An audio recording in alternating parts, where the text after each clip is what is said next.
I'm Andrew. Rory. And Krunchi. Yay! Can I just say before we say anything, and I mean this in the best possible way, I love your accent. Oh, thanks. It's from the UK originally.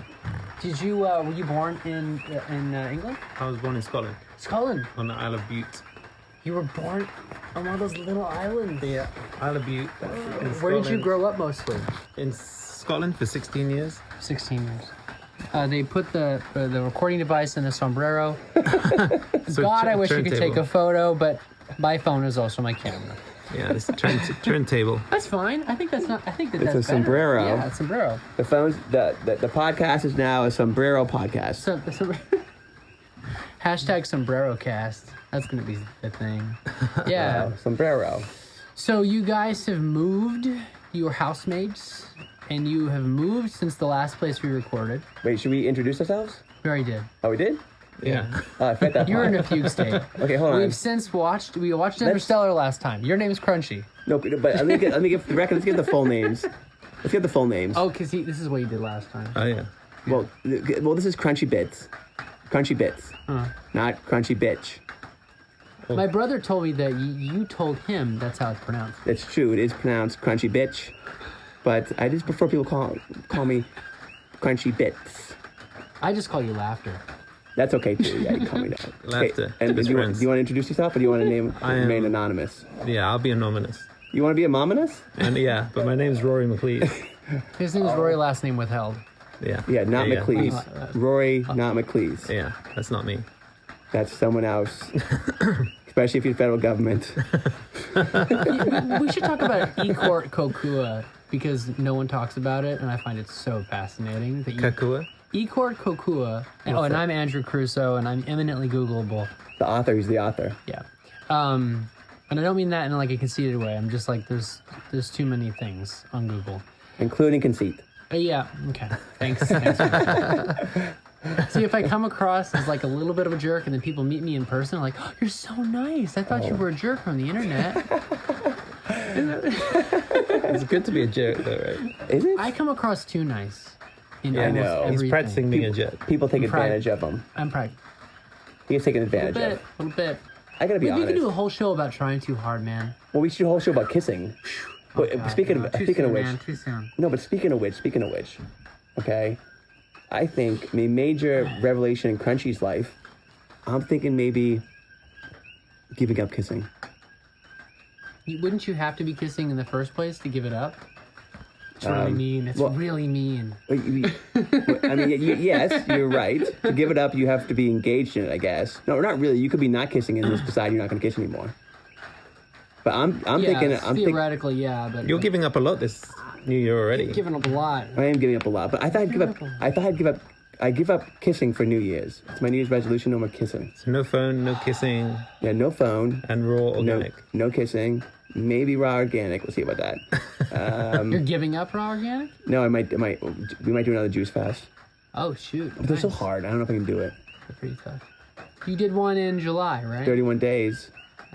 That was a big. Oh, I can't believe that was only July. That seems like a year ago. I lost so much weight. Yeah, you were skin and bones. We didn't want to talk about relationships. Right.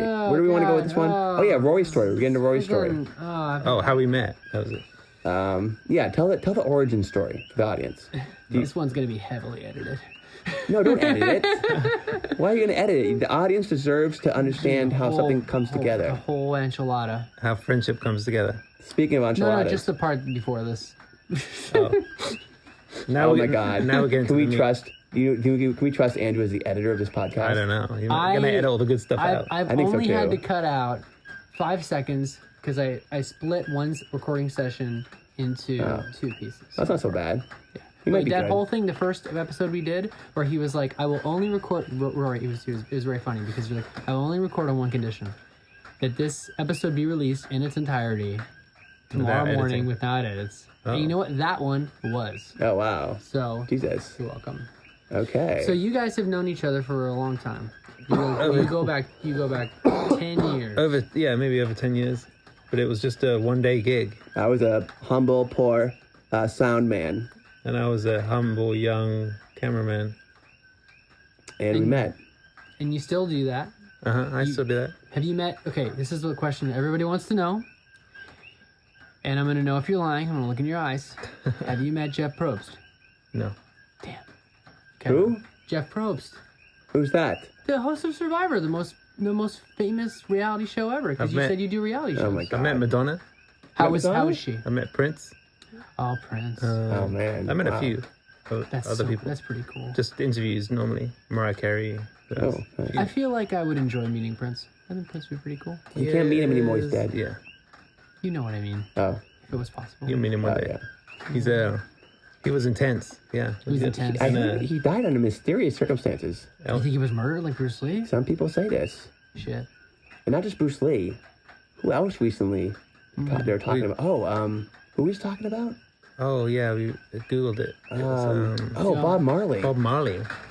CIA Really? poisoned him. They point some cancer thing in his boot. Really? That's what they say. Interesting. He died of cancer, but they say it was induced by the CIA. Can you believe that? The guy who killed him was like on his, it was 90-something on his deathbed. He was getting too political. Oh, you saying this Yeah. was a deathbed confession situation? Yeah. Yeah, from this CIA agent that was the assassin. Who had like high clearance. That's its own show, and that's amazing. So you're saying that they have a compound that can induce cancer, Yeah, apparently. which Went into his toe when he put his boot on. Makes sense. that sounds possible. I mean, if you induced enough, if you had what would be the opposite of a free radical? If you induce a radical, a lot of radicals. They say the free radicals are bad, right? Depends on which side you're on. I'm not on the cancer side. A free radical. I thought a free radical was No, free hippie. free radical in your body means it's a molecule that's stealing ions. You haven't heard of this? No, free radical is a biology thing. You haven't heard of this? No. Free radicals totally, dude. Look it up. I swear to God, look it up right now. Free No, radical biology. I believe you. I just. But around here it means something different. Oh, in Pune, that's right. I'm in Pune. in Pune it means, Sorry.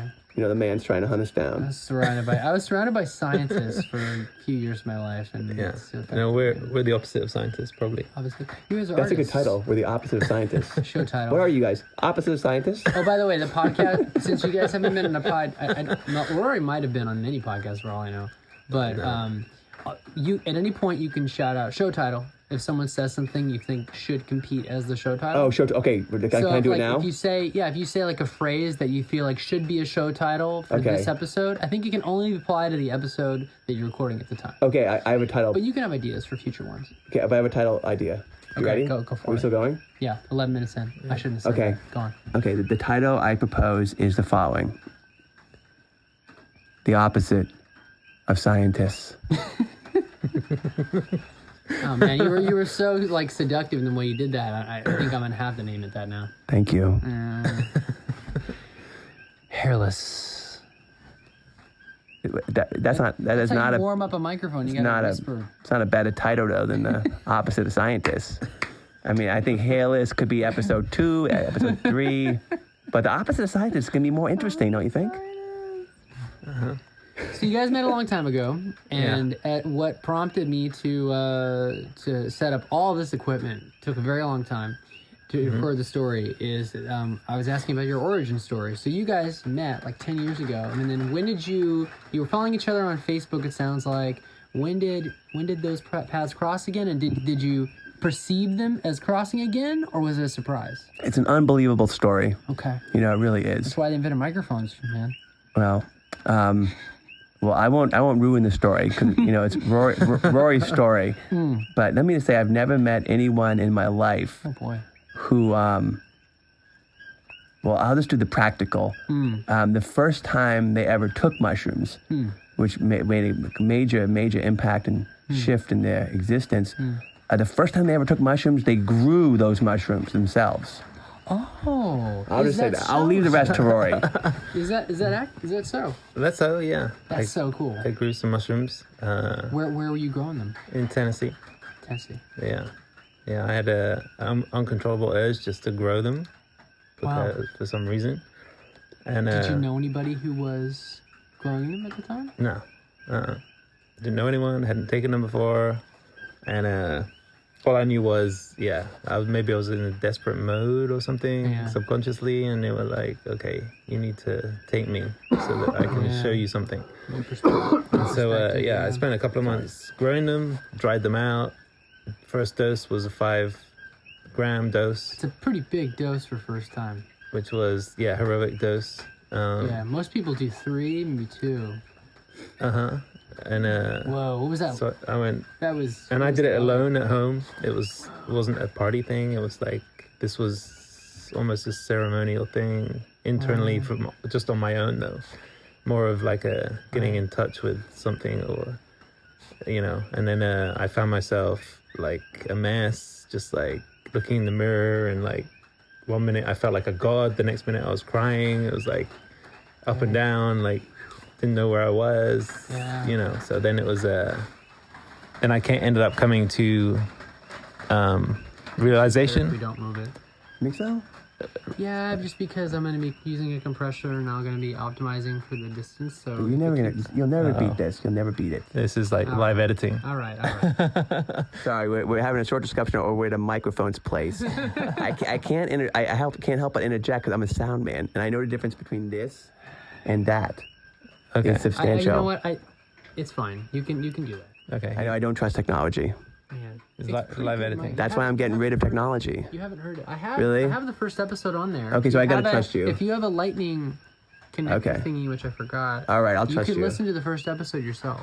But you're saying it's good. I trust you. I can even text you. You understand? I was a sound man, and it's my profession. I know. But you're gonna hate anything that's not a lav mic anyway. That's why I'm trying to make it a lav mic. Okay. And you can hold it. I don't mind. But you're saying no. But I trust you though. But you're saying technology is such, technology advanced that I don't know this, so that you can make it sound good for my idea. Okay. Do you know how far it was the first time we recorded, and I tweaked the heck out of that recording? All right. Okay. I trust you. I was very careful. The compressor, equalizer, testing it, changing the levels, even ducking certain parts. Jesus. Okay, so you know what you're doing. I mean.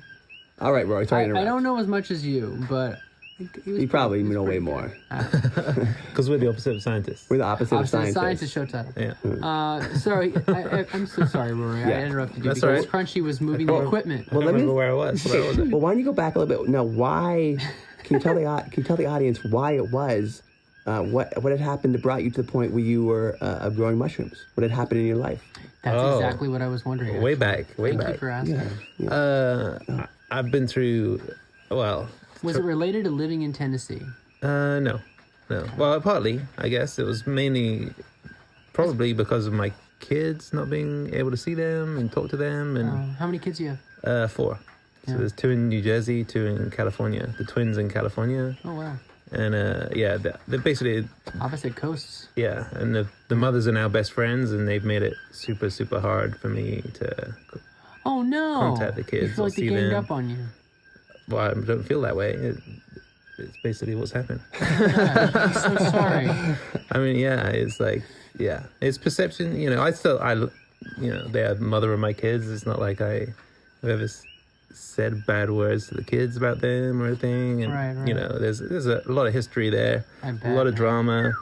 And obviously I made some mistakes, and I thought it would be calmed down, but it just got worse and worse. And then money got involved, and it was greed and hate mixed together. And it was just messy. Jesus. So I ended up getting in another relationship in Tennessee. I was engaged for seven years with her. And then engaged for 7 years. Yeah. You have so much hope. I would be so jaded. I'd be so jaded even before meeting another person. A lot of people have told me that. They said, "Why don't you hate women by now?" I was like, "Well, I'm working on it." Yeah. But I was obviously making these decisions for myself, so it was a choice of mine. You're trying to find somebody you can be teamwork with. Yeah, and I was just married young. I probably wasn't ready for kids. We never had that conversation where, "Are you ready for kids? Let's have kids together." And I wasn't fully in love, so it doesn't work out sometimes. Yeah. Can you believe though? Who would be mean to Rory though? I guess I mean, I don't know Rory when he was 20. I mean, how old were you when you had your first kid, or how old were you? 26, 27, I think. Oh, that's super young. Yeah. My parents were 22 and 23. Yeah. Jesus. Which is crazy young for today. But yeah, so they're still together somehow. that's probably a lot to fuel just suffering generally. I think set in life generally. Like I got to a point where I had no motivation to work. I'd filed bankruptcy. There was all kinds of stuff going on with child support, and so I opted to get out, opted to grow the mushrooms originally because obviously that was something that was subconsciously there. Do you feel like it was an escape, or was it something where this is going to give me a new perspective on my life, or you weren't sure? I was already meditating, and I was already reading a lot of Buddhists and Taoism and all that kind of stuff about suffering at that point. But wonderful. The mushrooms just sort of were there as a doorway. I think there wasn't any escape with that. I have escaped. I've used alcohol, I've used drugs, I've used sex, I've used work, all as an escape. So this wasn't an escape, it was more of a teaching, and it was more of an awareness thing, because obviously the neurons were firing in my brain in places they'd never been before. Well said. And taking me back out of my body, showing me my relationships and why they're like that. And I had an overwhelming feeling that I have to get to Hawaii for some reason. And it came to you. It just came to me, in the mushroom trip. No, after. It was after a few. I've done maybe 3 or 4 doses of 5 grams during that time, those few months. 5 is a lot. Yeah, I have mad respect for that. And each time it was teaching me something else, and then at the end it was like you gotta get out of the relationship you're in because it's kind of toxic for both of you. You know, so hard to learn. I was super comfortable, but we were always there was always this suffering, probably because I wasn't able to give her enough attention because I was always focusing on seeing my kids or dealing with all that drama. So she wasn't getting what she wanted out of the relationship, but I was the one that became aware of what was super happening, and I was like, we can't, for the sake of you, I think we should break up, and me, just because we're not happy, and there's no way this is working out right now. And when you get to that point, it's like, I had something similar happen this year. It's a powerful experience. And it's scary. Not easy. It's scary too. And I think the mushrooms is trying to put me back on a path, my true path. And I think it's a lot to do with, right now, forgiving myself. After beating yourself up for 10 years, saying you're a bad dad, you're almost believing that because you're being told that all the time. Oh my God, yeah. And then you're replaying everything. Oh, if I'd only stayed with them, maybe, you'd be able to see the kids more and have a better relationship. But obviously that's not meant to be, and it's not going to happen. So it's not going to help your perspective to beat yourself up. It's not going to benefit anybody. But in the end, it's one thing to hear that, it's another one to hold that. The mushrooms definitely woke me up to that and was like, okay, you're suffering, and why are you suffering? You got to figure it out. And the best way to go is, and I didn't have any money, so I couldn't even afford rent over on the mainland. So I get paid my last like $400 and came here to Hawaii after contacting Sean a few times, Krunchi a few times. So you were already here. I'm already here. So this is 2015, as I recall. I had just been doing a film, shooting it, that involved this thing called male bashing. Male bashing? Yeah, we male don't have bashing. To go into If you want to go into it, we can. It was weird. I want to keep the female listeners to the show. We're not. So don't talk about it. I want to focus on the backstory. That's no what one talks about it. Isn't that great? Isn't that funny how no one talks about it? There's bashing on all sides. No, but I know that. It's like the beginning of episode 3. When's the last time someone said male bashing to you? And then when's the last time someone said something happened to a female? It's a female right away. Right, because of historical precedent. No, because of the fact that we live in a patriarchy, quote unquote. The fact that we believe that, A, and the fact that, B, since we believe that therefore it entitles women to take their revenge on men, C, which entitles them to treat Rory the way he was treated by his 2 wives. I'd have to know more about the situation to know. Well, he can tell you more about it. Don't get too personal. I mean, I could tell you 100 stories. Basically what he told me was this. He's paying $6,500 a week in child support. A month, yeah. A month. I was going to say. $6,500 a month in child support. $6,500. I was, yeah. At one point I was. And he doesn't even get to see his kids. And they still made it hard and sent me invoices and were not allowing me to see them even at that point. But obviously then good money. I was at that point. And then it all fell Usually apart. it's a percentage. Yeah, they worked it out, because I'm freelance, they worked it out on my best year, where I made a ton of money. And then it was like, then the gear wasn't rented, and then this long-term show that I was on stopped. Sorry. So then I wasn't working for like 6 months. So when it's set to $6,500 a month, and then you're earning nothing, you can't pay it. So then you end up in arrears, and then they have the power to use the child support attorneys to put you in jail, basically, or take away your driver's license, which has happened. Yeah. And so they emptied all my accounts. They took everything out of all my accounts. They've threatened to put him in jail. And they've threatened me to put me in jail. Can you believe how they treat a father like that?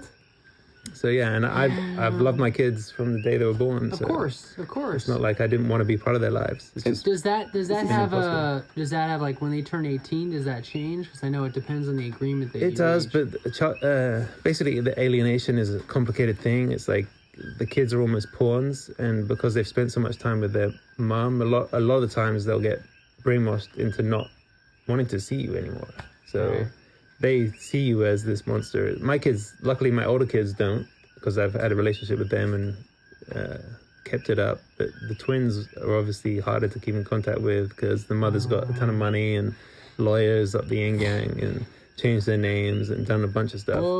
Just to like... Change the name to make it harder for you to find them? Do you not know their name? No, she just, out of spite, just wanted to take my last name off their name and the birth certificate and all that stuff. It does seem that oftentimes men are made out to be monsters. I mean, whether they're fathers or not. It's like men are made out, the assumption is that when something goes wrong and there's something to be blamed, that's where men come in a lot of the time. You know, so if a marriage goes wrong... You don't feel like it doesn't happen the other way around a lot too? I'm sure it does, but what I'm talking about is the stuff that we don't talk about. And it happens on such a huge scale, and we don't talk about it because essentially we're embarrassed. You feel like men are the scapegoat. A lot of the time. Yeah. I mean, they really are. But the thing is, women are victimized too, but we talk about it. What I don't understand is how we don't talk about male bashing when it's so evident, but we still don't talk about it. Yeah. Yeah, it's taboo, I guess. So so Krunchi moves to the island, and you spend your last $400. I feel like you got derailed there. Last $400 to fly here? Yeah. Get a one-way ticket, basically, and that's what I did. And I was like, ticket, landed in Kona. I was like, okay, I'm gonna go see what this is like. And so I came over. Had you been to any of the islands before? No, I've been to Kauai for a job, for a show called Four Weddings. And I was really hoping you were seeing a show called Jurassic Park. No, I wish. My friend shot B camera for that. Oh, really? B-roll for that? B camera. Which one? Oh, right. Ross Rigi. He shot B camera for the new one. The World? Oh, wow. Yeah. Jurassic World. I guess it was a really epic one. I haven't seen it yet. I think they gave him a lot of liberty. He was able, they sent him out. This becomes a lot of improv stuff too. Really? I think, or just like I could see that, where people could sink into the scenes more. They said more. Were they shooting on film or digital? I don't know the answer to that, but I think film. I'll be surprised if it was still filmed. Maybe though. I know that's what when I knew him, he was always shooting film. But yeah, you're probably right. They might have crossed over by now. It's probably airy. 4K and 8K. Yeah. Because it's just so much more flexibility. It's just all hard drives, I guess. Wait, but I didn't want to disrupt the conversation. Yeah, you kind of threw us off. but then let's all stare at Krunchi. No, but I was just saying. Male bashing. I was curious. I was curious to know where. So when you're taking the mushroom, what was the first? What went off? What went off to tell you to take the mushrooms? You were thinking about it, or it just came out of nowhere? Basically, I was suffering a lot then, and I was still working all the time, but making half the money because I wasn't renting my gear anymore. So my income basically shot down in half, and so I was still working all the time, but it just wasn't being fulfilled because most of it was getting taken away. 50% of my income would get taken away from Source, and then. Basically, I got to the point where I was drinking a lot originally. Then I stopped drinking after February, and I came back and I was growing my own food for like a year because I wanted to get my hands dirty into the ground, I guess, ground me a little bit from everything that was going on. And I found gardening healing. So I did a lot of gardening. Right on, man. And then some mushrooms were popping up in the garden, and I was like, oh, those magic mushrooms, and they weren't. But that sparked something in me, like, I've got to grow some. The ground was talking to you. I guess so. Yeah, the mushrooms popped up and said hello, and were like, you should try my cousin. I guess. Psilocybin Copelandia. Yeah. So I that's why I grew them, and it was You said YouTube. You learned how to do it through YouTube. Yeah, just YouTube. Right. Yeah, Oh, YouTube is huge. Yeah. Every second, 24 hours of videos uploaded to YouTube. Yeah. And while I was watching that, I was also watching, stuff along philosophy and a lot of this, Alan Watts and Oh, I love that. and a few other philosophers and Sadhguru and Teal Swan and all these people just to try and help sort of figure out in my brain what was going on, and they switched me on to all that. Well, and Krunchi sent me a couple of links. It probably doesn't even remember what they were, but there was a couple of links in there from you about geometry, like sacred geometry and things like that. Oh yeah. Which I'd never heard of any of this stuff or any of the spirituality stuff. This was all new to me. I was a complete atheist. How old before are you? that. When this awakening was happening? I guess it was about a year ago, 2 years maybe, year and a half. But it was a gradual thing, and it was. So you were like 41. Something like that, yeah. We'll say 35. So this has been a huge. I don't know. Yeah. No, I just throw numbers out there to get a response. I'm so sorry. I feel bad. It was a huge change in mindset 35, for me. So this has been a huge 2 years for you. Yeah, huge. Yeah. Wow. You were totally atheist like your whole life. Yeah, I didn't believe in anything unless I saw it or experienced it, and it was like then suddenly, this suffering. What was your gateway drug philosophically? Well, it was the mushrooms, obviously, that turned me on. Was there anything before that you'd read, or was it just literally growing your own food? I think it was more getting back to the earth thing and the simple life and looking for that less stress, because I've been burnt out for so long emotionally with all the triggering and constant self-doubt and almost self-pity, I guess. It's like constant beating yourself up. So when you've done that for 10 years and you're emotionally exhausted, I didn't want to work anymore. I didn't want to play anymore. I didn't want to do anything anymore. I was just like completely, and my relationship had fallen apart after 7 years, and I had nowhere to live, no money. Oh, man. And I think it was. Were you guys living together? Yeah. And I was paying her half the rent, but it was like cheap as chips. Yeah. Well, you're in Tennessee. The cost of living wasn't bad, and I was still earning a little bit. But yeah, I got down to my last. The work had all dried up, and I hadn't worked for a few months, and I was, again, all this self-doubt, self-pity, blah blah. And then the mushrooms just kicked me out of that, and were like, you got to start healing, else you're going to get sick. And I felt that in my body. I was either going to get cancer or some sort of illness that was going to be life-threatening. And and I believe that if you're not on your path, then your body will do that. It'll throw you into a sickness because you're not on the right path. It's a manifestation of misalignment. Yeah. Often. Yeah, I think maybe that's not always, but often. And I felt that coming on. I think in my body it was like telling me, you gotta do something about this now, else you're gonna end up in the grave. But Krunchi came here 4 years ago. Yeah, so he was here way before me, but he did all the legwork. Yeah. Well, what did he do? Yeah. I did the suffering part. Yeah. I suffered so that Rory could party nonstop when he came here. What are you, Krunchi the Baptist? John the Baptist situation? Yeah, I followed him. I mean, he was never. Yeah, he liked a lot of my photos when I went through certain stages in my photography, probably. Very talented. And it was always like I was trying to tell a story with the empty space and creating, just a bit of fun. It was a hobby. Yeah. It wasn't anything that I was trying to. I'd like to see it sometime. Can we put a photo next to this yeah, episode? It's all on my Instagram. If you scroll back far enough, it goes black and white. Oh, yeah, cool. And there was definitely a stage where I was needing that outlet, that creative outlet. We'll have to find something to put next to this, or post like an hour after this as a separate post. 'Cause people would just a link, maybe. I don't know. Well, yeah. Well, obviously, I don't I'll even obviously know. link to your thing, but Yeah, I'm private, but yeah, maybe. oh, you're see. you're private. He's a private person. Should I'm I? private person. Well, that's why I'm asking permission. Like, Don't- you know, don't- I'll ask you which photo's okay. Yeah. to put. We'll pick one. We'll pick We'll one. pick one. But don't put this podcast up though. Oh, Keep this one secret. yeah, this one's. Oh, you think it should be secret? All secret? Yeah.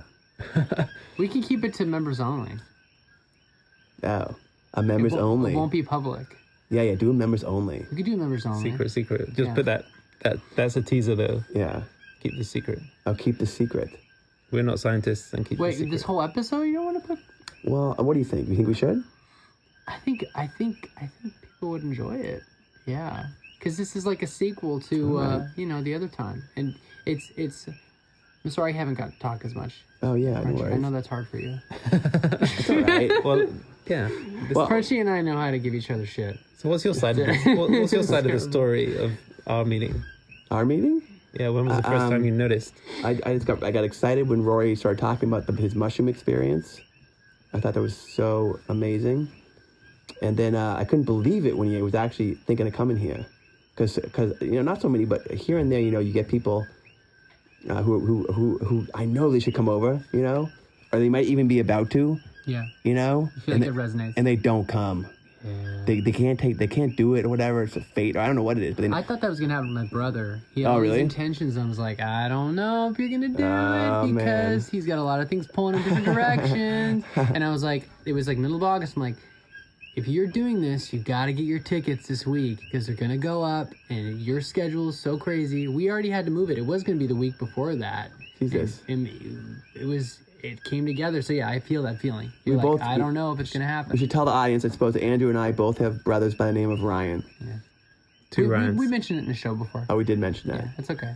But it's Okay. good. It bears repeating.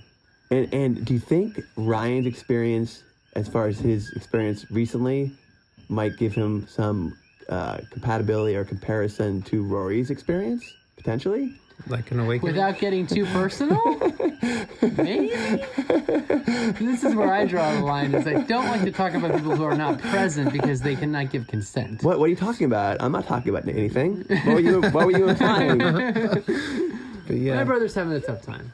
A little bit. Oh, your brother? Yeah. But I love him. I love him very much. But He's an amazing magician, like up there with David Copperfield. he's amazing. And he said he'd be here for my birthday. Yeah. Do you think he's going to make it, really? 50-50. That's not bad for that kind of quality. We might 50-50? At my birthday, we might have a very high quality musician. Oh, you met him. Magician. Yeah, I sorry. met You him. said it. I always You met did you, I it. think. You did. But he might Did do you that. meet him? Yeah, I met him. Yeah. He came over the penthouse. He might do the bowling ball. Right. That's right. That's a great. He might do the bowling ball trick. The though. bowling ball. You hear him talk about that? Yeah. Did I ever show you Was the it volleyball? It's a tangent. He has a what is like? Is it like a Don't big give away the menu? trick. No, I'm just gonna say what happens. Oh. Something comes out. A bowling ball comes out of something that it should not come out. Ooh, And sounds I do not ominous. know how he does that, and I don't want to know. Out of his nose? You don't want to know how it's done? No, I don't actually. I want to. I like the mystery of that one because I can't figure it out, and I know how he does a lot of things, but I don't want to know about that one. That's so interesting. I like the mystery. You see, I'm still Do you know reading. what I mean? You like the mystery? Yeah, you said you got that because you were inspired by my brother. The Secret Life of Houdini by William Kalish and Larry Sloman. This is a crazy book. I should read through it. The first 1/3, you could read it, and you don't understand what you're getting into. The book really shifts towards the end of the second 2/3. The end of the third, Like in the middle of the second act. yeah. Like Houdini's a fascinating. look it up. He's a fascinating character. He was a wild dude, man. He's like, He was everywhere. he was everywhere. And I really think that David Blaine is super duper inspired by how audacious Houdini was. I think David Blaine is kind of our modern day Houdini. There's a lot of differences, but I think in a lot of ways, like David Blaine tries to do stuff that's no one's done before, like survive being frozen in a block of ice. yeah. Crazy crap like that. you know? Yeah. Houdini tried that, you know. I did not know that. Yeah. What happened? It was too cold. He almost got pneumonia. He almost died. So we kind of went off track a bit, but it's all the same track. There's one track. Yeah. Okay, so where were we again? I have so much empathy and respect, I know. Rory, for your story, and I give you a lot of credit for making it out here and rebuilding. I mean, Well, I had nothing to lose, really. That's the difference between me and a lot of people. I think I got to a stage where I'd lost my girlfriend, my fiance. I'd lost the place I was living.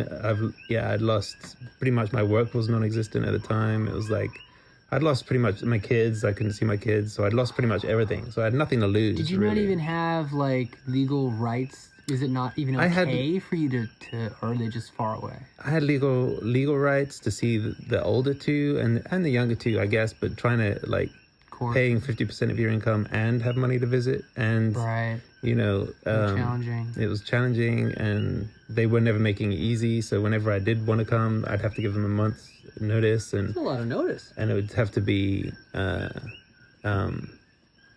was basically just negotiated. So usually I'd have half of Christmas, or, so it was just back and forth nonstop. Every time I wanted to visit, there was another excuse why I shouldn't, or why they didn't want me to, and blah, blah, blah. And then I'd have to go through it. And then the kids would end up in tears sometimes. And it was just putting a lot of pressure on them, putting them in the middle. And it's just messy. All of it was just messy and not made easy. So it was frustrating. 2 marriages or just 2 relationships? It was just one marriage, but then I had an affair with the one that has the twins.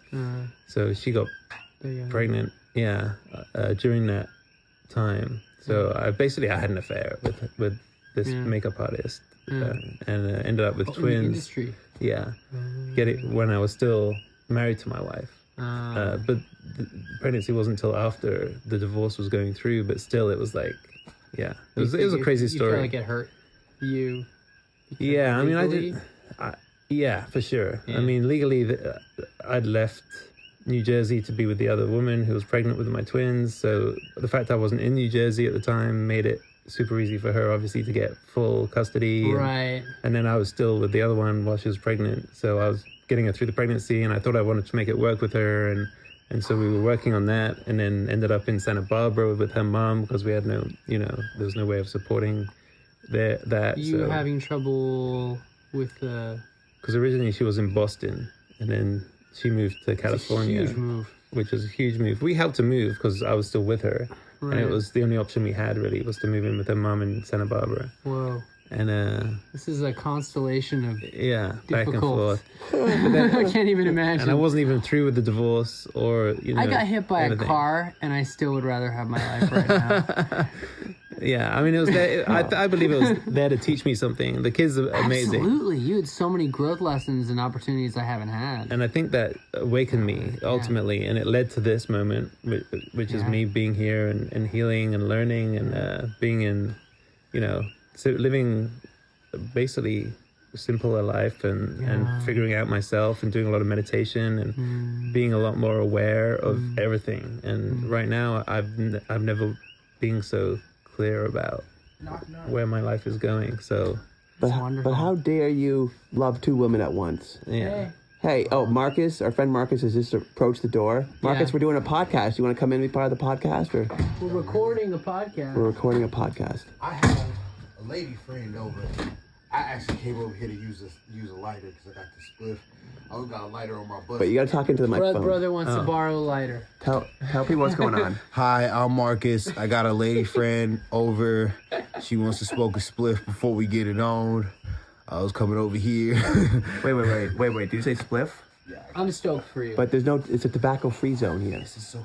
Can I take your lighter and bring it? Whoa. Are you lighting tobacco? I'm lighting weed. Let's just say it's mostly weed. Whoa. No, Marcus. Come on, bro. You know which rule. We're at wit's end. We can't subvert wit. See, technically, any place with a sign is a tobacco-free zone, like the main kitchen. Oh, so you're saying it's got to have a sign? Yeah, it has to have a sign or it's bullshit. Okay, I thought there was something at the front. I don't even like tobacco, and I'll back that tobacco. Okay, Marcus has been here longer than us. I have.